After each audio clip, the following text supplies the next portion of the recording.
السلام عليكم.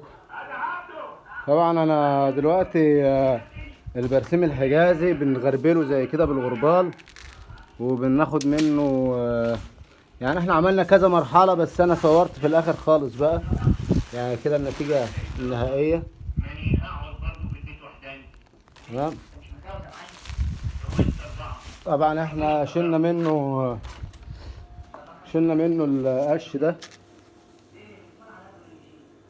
تلاقي فيه برسيم، وشلنا منه الحمول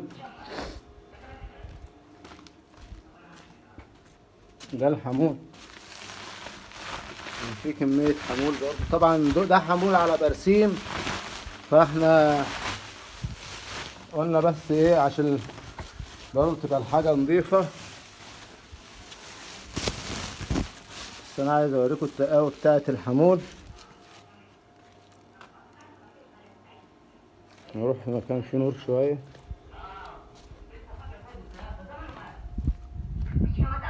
بسم الله.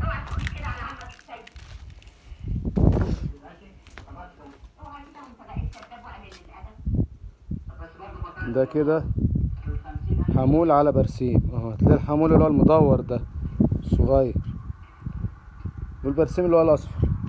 بس طبعا احنا يعني عملية الفصل دي بتبقى يعني احنا بقالنا دلوقتي حوالي 4-5 ساعات شغالين عشان نوصل لايه، لاخر نتيجة ديت.